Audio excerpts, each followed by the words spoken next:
ప్రకాష్ గారు, మనం చూస్తున్నాం నిన్న అసెంబ్లీ వేదికగా ఘోష్ కమిషన్కు సంబంధించిన నివేదికను పెట్టారు. అయితే బీఆర్ఎస్ ఈ నివేదిక అంతా కూడా తప్పుల తడక, పూర్తిగా బీఆర్ఎస్ పార్టీని బురద జల్లే ప్రయత్నం చేస్తున్నారు తప్ప తెలంగాణకు వరప్రదాయం లాంటి కాళేశ్వరం ప్రాజెక్టును కాలరాయాలనే కుట్ర చేస్తున్నారు తప్ప ఇక్కడ కూడా ప్రభుత్వంలో చిత్తశుద్ధి కనిపించట్లేదు. తెలంగాణ రైతుల హక్కులను, తెలంగాణలో రైతులకు గోదావరి జలాలపై ఉన్న హక్కులను శాశ్వతంగా కాలరాసే కుట్ర చేస్తున్నారని కూడా కుండబద్దలు కొట్టిన అంశం కూడా కనిపించింది. ఎట్లా చూడాల్సిన అవసరం కనిపిస్తుంది నిన్న అసెంబ్లీలో వచ్చిన ఘోష్ కమిషన్కు సంబంధించిన నివేదిక, జరిగిన చర్చను? నిన్న అసెంబ్లీలో జరిగిన చర్చను ప్రజలు కూడా పెద్ద సంఖ్యలో చూశారు.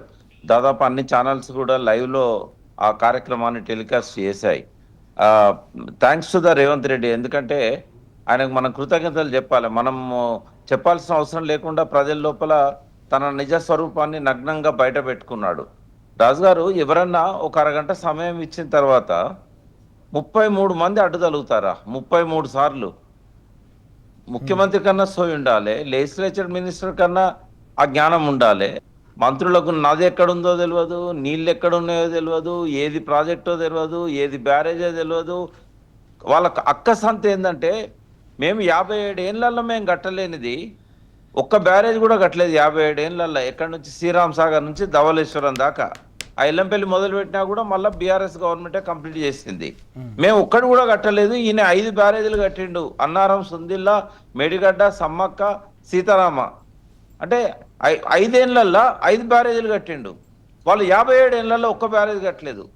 తర్వాత గోదావరికి నీళ్లను ఉపయోగించుకోవడానికి స్వాతంత్రం వచ్చిన తర్వాత ప్రయత్నం చేసిన మొట్టమొదటి ముఖ్యమంత్రి కేసీఆర్. ఏ మాటకు ఆ మాట చెప్పాలి.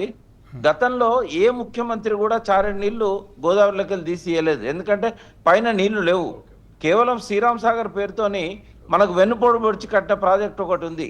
అది 1963లో మొదలుపెట్టారు. అదేంటంటే 29 లక్షల ఎకరాలకు తెలంగాణలో 6 జిల్లాలలో, అప్పుడు 8 జిల్లాలే ఉండేది, ఖమ్మం, వరంగల్ జిల్లాలో భాగం.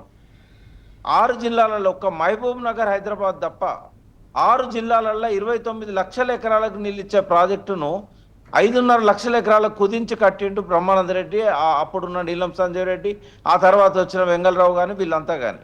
మళ్ళీ చెన్నారెడ్డి తెలంగాణ బిడ్డ కాబట్టి, ఉద్యమంలో ఉన్నాడు కాబట్టి, శ్రీరామ్ సాగర్ జరిగిన అన్యాయాన్ని తెలిసిన వ్యక్తి కాబట్టి దాన్ని 16 లక్షలకు పెంచాడు. కానీ ఆయన 16 లక్షలకు పెంచితే తర్వాత వచ్చిన ముఖ్యమంత్రులు అంజయ్య, భవనం వెంకటరాం, కోట్ల విజయభాస్కర్ రెడ్డి, నేదురుమల్లి జనార్దన్ రెడ్డి ఎవ్వరు కూడా కనీసం 5 లక్షల ఎకరాలకు కూడా నీళ్ళు ఇవ్వలేదు. గదే మొదట్లో 5.5 లక్షల ఎకరాలకు నిజామాబాద్, కరీంనగర్, కొంత ఆదిలాబాద్కి ఇచ్చిన నీళ్ళే మళ్ళీ కేసీఆర్ గారు వచ్చేదాకా కూడా 16 లక్షల ఎకరాలు అనుకుంటే వరద కాలువకు ఒక్కనాడు ఒక్క సుక్క నీరు రాలే, వచ్చే అవకాశం కూడా లేకుండే. ఎందుకంటే పైన అన్ని బ్యారేజీలు కట్టుకున్నారు. రెండోది శ్రీరామ్ సాగర్ రెండో దశలో 4,40,000 ఎకరాలకు ఒక్క చుక్క నీరు ఎవరు ఇవ్వలేదు. మళ్ళీ కేసీఆర్ గారు వచ్చినాకనే ఇచ్చారు పునరుజ్జీవ పథకం పెట్టి. మొదటి దశకు కూడా ఎన్నడూ కూడా ఎల్ఎండి దాకా కూడా నీళ్లు రాని పరిస్థితి. అంటే ఇవాళ తెలంగాణ ప్రజలకు తెలుసు కేసీఆర్ గారు వచ్చాక ఆయన చేసిన ఇటువంటి కార్యక్రమాలు ఏవైతే ప్రాజెక్టులు అన్నింటినీ కూడా రీఇంజనీరింగ్ చేశాడో దానివల్ల ఎట్లా సాగునీరు అందిందనేది ప్రజలకు తెలుసు. అదే ఇప్పుడు వీళ్ళేమో ప్రాజెక్టులు కట్టారు, దశాబ్దాలైనా కూడా ప్రాజెక్టులు కట్టారు, కట్టేవాన్ని ఓర్వరు. ఇది ప్రజలకు అర్థం కావాల్సిన అవసరం ఉన్నది. ఇక బాధ అనిపిస్తుంది. ఇప్పుడు ఆ నీళ్లు తీసుకొని పంటలు పండించుకున్న ప్రజలే కేసీఆర్ గారికి వెన్నుపోటు పొడిచారు. ఎక్కడో బెంగాల్లో ఉన్నాడో, బీహార్లో ఉన్నాడో వెన్నుపోటు పొడిస్తే ఆశ్చర్యం ఏముంటది రాజు గారు? ప్రజలకు సోయి రావాలి.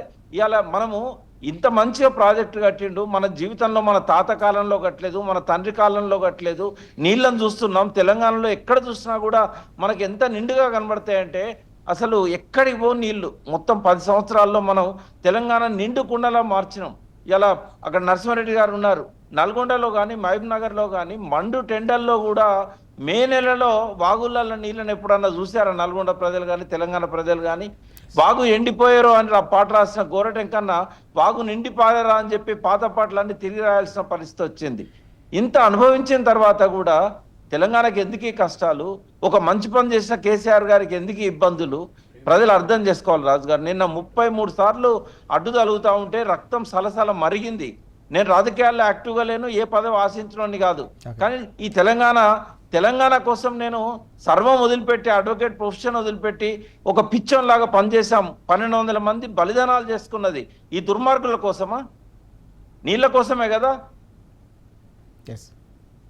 ఎస్, చాలా బాధాకరమైన అంశాన్ని ప్రస్తావిస్తున్న పరిస్థితి కనిపిస్తుంది. చాలా భావోద్వేగానికి కూడా ప్రకాష్ గారు గురవుతున్న సందర్భం కూడా కనిపిస్తుంది. 6 దశాబ్దాల పాటు తెలంగాణ రైతులు ఎదుర్కొన్న కష్టాలను కన్నీళ్లను తుడిచిన కేసీఆర్ గారిపై ఈ రకంగా బురద జల్లే ప్రయత్నం కావచ్చు, ఇమేజ్ను దెబ్బతీయాలనే ప్రయత్నం కావచ్చు, శాశ్వతంగా తెలంగాణ రైతుల హక్కులను కాలరాసే విధంగా, తెలంగాణ రాష్ట్ర ప్రయోజనాలను కాలరాసే విధంగా వివరించడం అత్యంత బాధాకరం అని చెప్పేసి ప్రకాష్ గారు చాలా స్పష్టంగా కుండబద్దలు కొట్టి చాలా ఆవేదనగా చెప్తున్న సందర్భం కూడా మనకు కనిపిస్తూ ఉంది.